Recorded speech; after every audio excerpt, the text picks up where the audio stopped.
Studio G will be right back.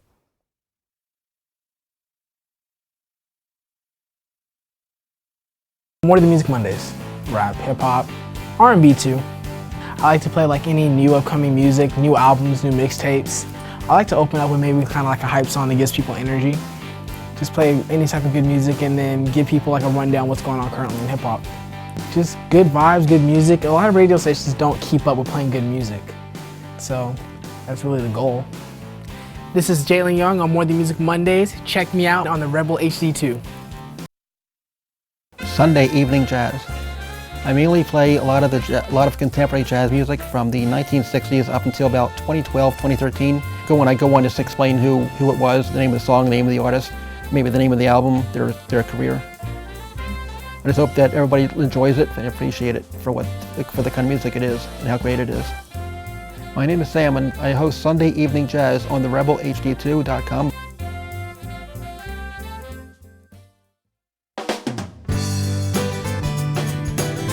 Your community's farmers market. Welcoming, lively, friendly. A place where neighbors and friends come together to celebrate their community. With over 50 vendors, organic, sustainable, fresh produce are available just for you.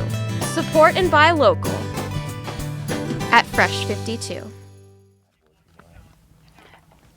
An event called Ignite was held yesterday in the Student Union Ballroom that helps students build their cultural and social identities.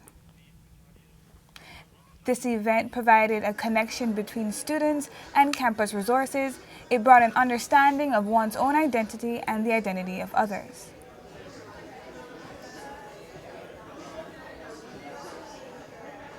I came to this event because I thought it was incredibly important to talk about cultural competency. When you're in a location, again, like UNLV, when you're in that place where you're around many, many different people, it probably provides the largest opportunity for personal growth, professional growth, and chances to engage humanity, engage the practice of being human and relating to each other more so than in a Social identity, is kind of essential to what an LGBT organization is, right? We want to give people the tools to kind of develop their own identity, whatever that might mean. They could whatever social identity they most resonate with is the one that we want them to be very proud of, and we want to be respectful and we want to celebrate those identities. The event reminded students of how important it is to know who you are and what you stand for. Be it academically, professionally, or socially, Ignite was held for students to learn from one another, understand one another, and build connections with each other. The main purpose of the event was to ignite knowledge in students and for them to use that knowledge to plant seeds all over the university so that it can remain rich in culture and diversity. This one-of-a-kind event was free of charge to all UNLV students. The kick was heard all around the world, or at least that's what they are calling the defeat of the former women's bantamweight champion Ronda Rousey.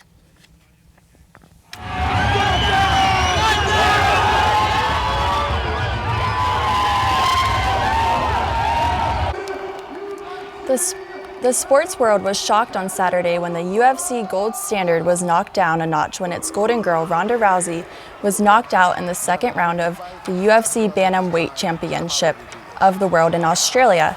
By now, the champion is Holly Holmes. Both fighters entered the fight undefeated and left many fans shocked at what had happened, including Vegas sportsbooks.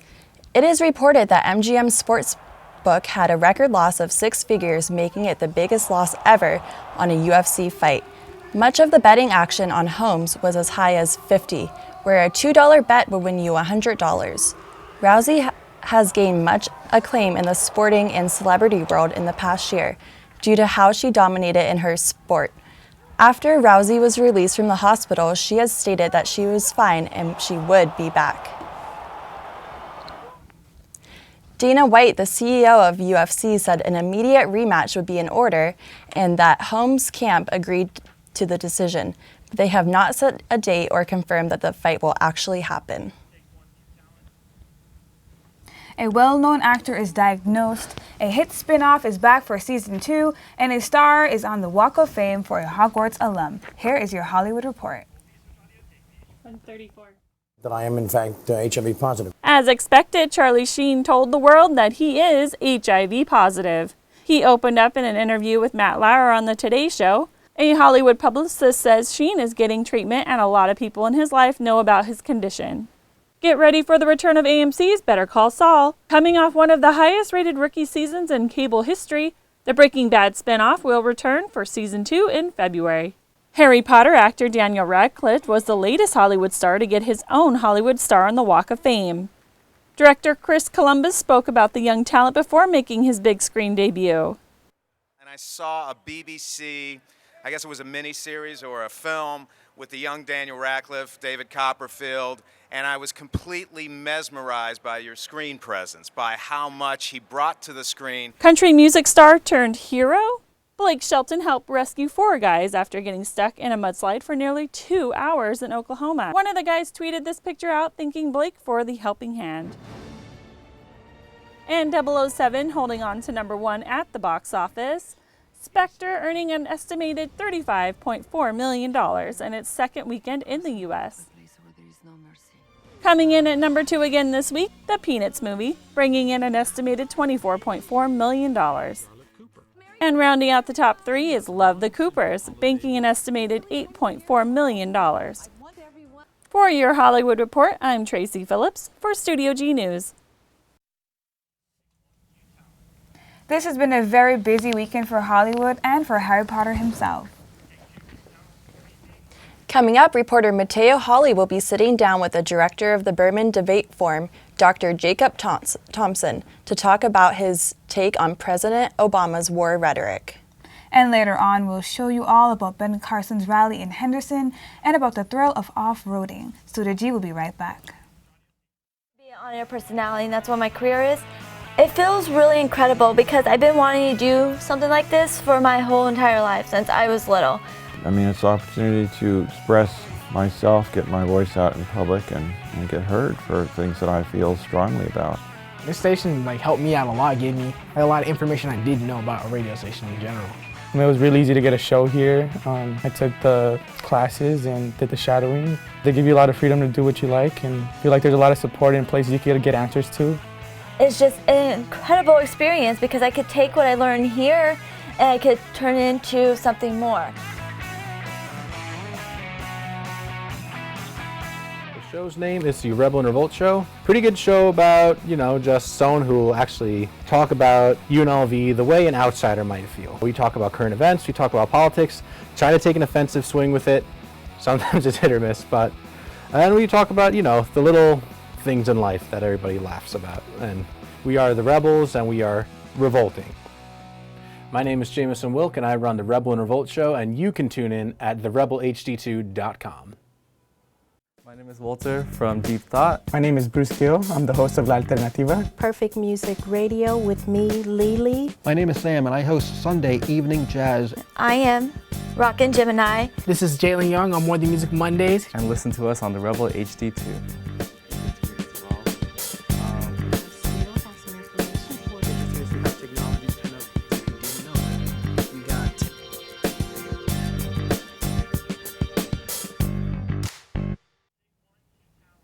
The Paris attacks have caused a shift in how the U.S. president views ISIS. I looked into the development before and after the catastrophe. Before the tragedy occurred in Paris, President Obama characterized ISIS as the JV team of al-Qaeda. A network of killers who are brutalizing local populations. He also claimed that they were contained. Then this happened. And then again. After this, there was a dramatic shift in language. The ISIS attack made a statement that there were holes in security. This is an attack on all of humanity and the universal values that we share. This didn't stop current political candidates to chime in and use it for their own benefit. Oh, in Paris the other night, a horrible thing. And then all of a sudden we attack, and France attacks, all these different sites that they have. We can see that ISIS has quite a bit more strength than perhaps he thought that he had. And that would probably be a matter of him not getting very good intelligence, I would imagine. Now is not the time for cheap political talk or trying to take political advantage of this difficult moment. Language is critical in communicating exactly what a country is going to do for its people. Now that the attacks have occurred, Obama and other White House officials have more active rhetoric when it comes to fighting ISIS. We are indeed working aggressively with the French government to ensure that those responsible for this carnage are brought to justice. And as this work goes on, we will continue to stand in solidarity with France, just as France has so often stood with us. We're going to do whatever it takes to work with the French people and with nations around the world to bring these terrorists to justice and to go after any terrorist networks that go after our people. Rhetoric has been a primary tool for influencing, informing, and stating what a leader is going to do. And I'm sitting down with Dr. Jacob Thompson, who is an expert on this subject. Thank you for being here. Thank you. So, the first thing I want to go over is how has Obama approached ISIS originally? Initially, he took an approach to try and minimize the strength and impact that ISIS would have. In many ways, it's an approach that won't lend credence or credibility to the organization. You don't want to play up an organization and give them, make them more important than they might be otherwise. And so I think his initial approach was denying their importance. And do you think it's worked? In some ways, his approach worked in concert with military efforts against ISIS. So, yes, we can talk more about that in just a minute, but I do think that it's important to not build up a terrorist organization. Their goal is to build themselves up, and we don't want to play into that. Okay. And so a lot of the time, I've noticed with not just President Obama, but multiple presidents, they always have a tendency to just, I wouldn't say be very like proud and bold, but we've always been very, I don't know the word, but we've always tried to play the dominant figure in any type of war situation. Why do we do that? Well, it's important to motivate the public in a democracy to support a war. You've basically got to send the message that we're going to win.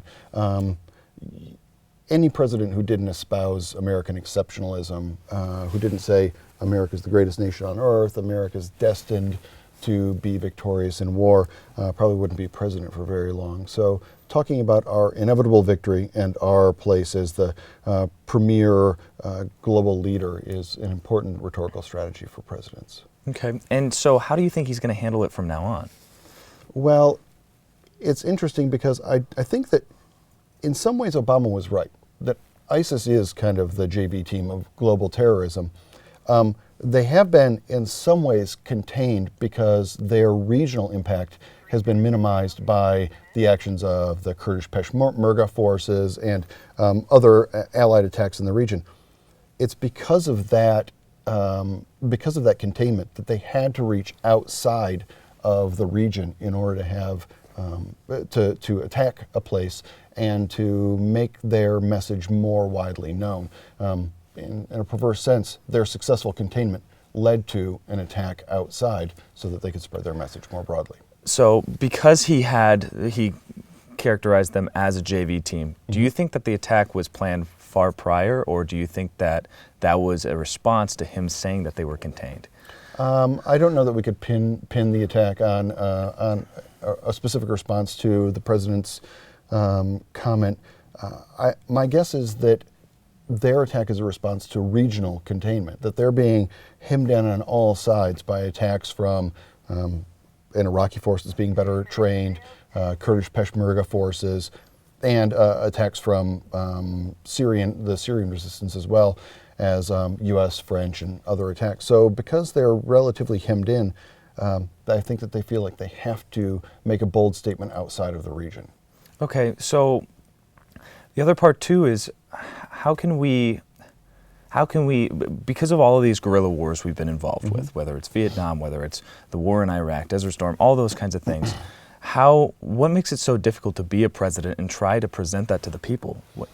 Well, one of the primary difficulties is that guerrilla wars or insurgent wars that we fight tend to trigger blowback. And so, no country likes to be invaded. No country likes to have occupying troops stationed there or fighting a war there. And the American Revolutionary War is an example of that we could probably identify with of people not liking their home nation to be occupied.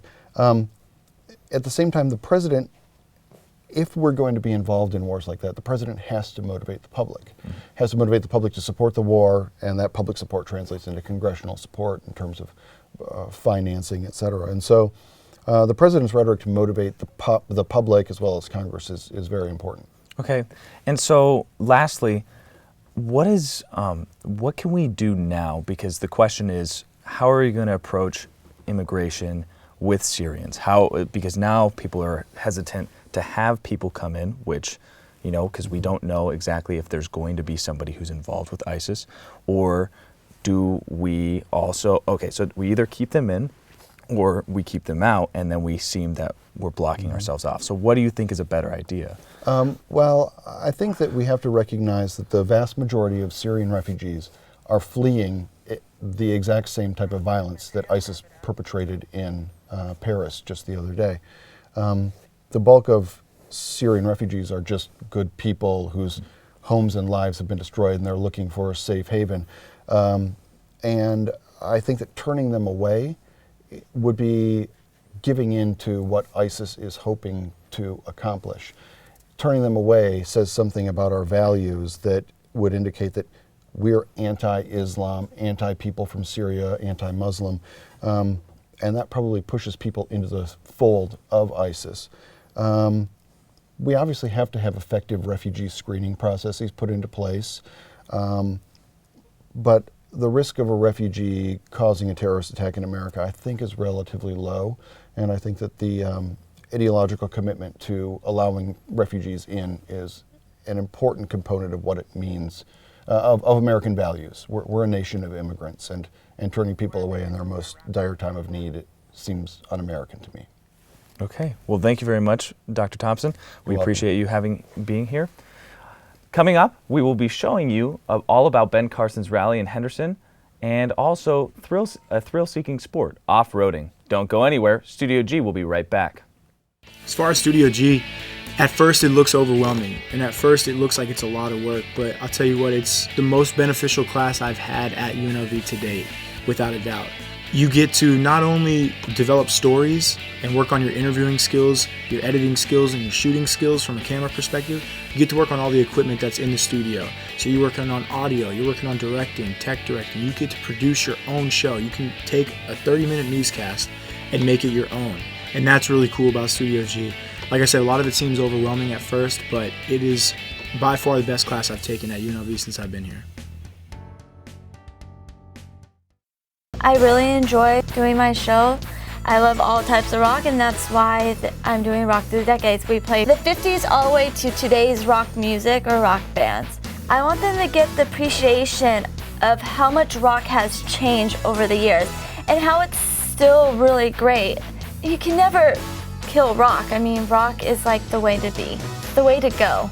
The name of my show is Rock Through the Decades, and I am Rockin' Gemini. You can listen to this on the Rebel HD2 network.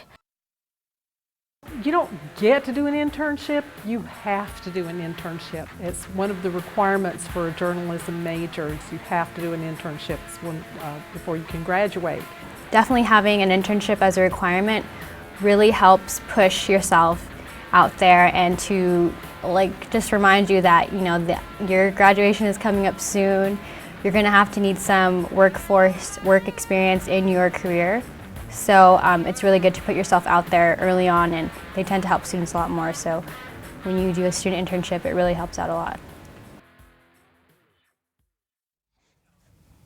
Republican presidential candidate Ben Carson spoke at a rally in Henderson this past Sunday.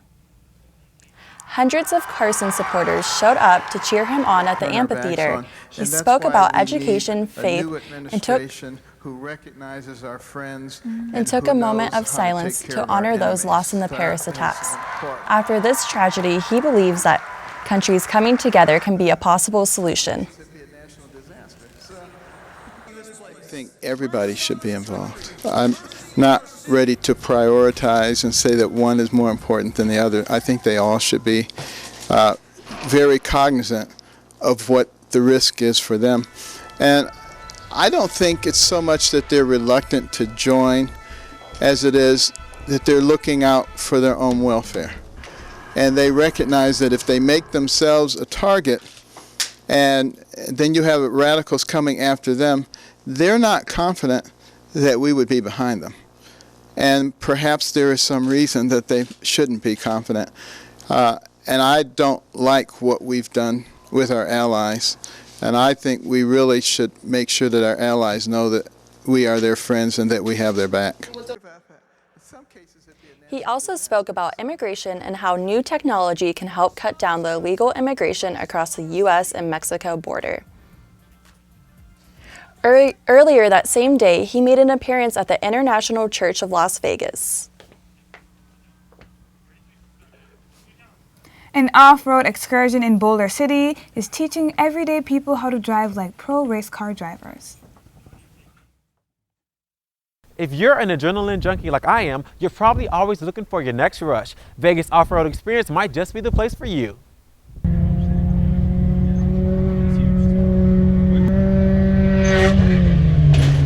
Vegas Off-Road Experience is an establishment that was opened about 7 years ago. Practically, it's a one-on-one driving experience that you can't forget. Most of the people that come out to Vegas Off-Road Experience don't have any driving skill. They just want to come out and get the experience of driving an off-road vehicle. Just like you could do exotics, just like you can do Lamborghinis and Ferraris, you could do off-road racing trucks. Vegas Off-Road Experience has 12 long travel race trucks with full cages that can be driven on their short course racetrack, the desert, and on their mid 400 course, which is actually a dry lake bed. We do have a lot of pros that come through here, but majority, it's just the average person coming out and having a great time.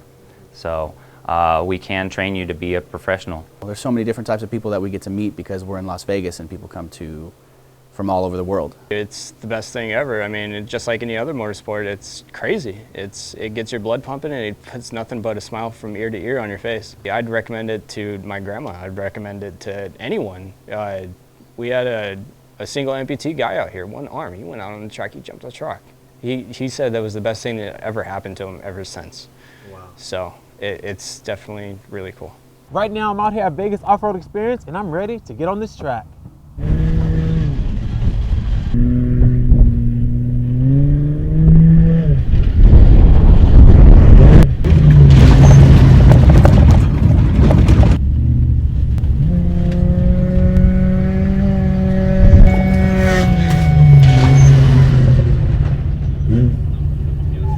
As you guys can see, we just conquered this track. For Studio G, I'm Deshelo Balogan.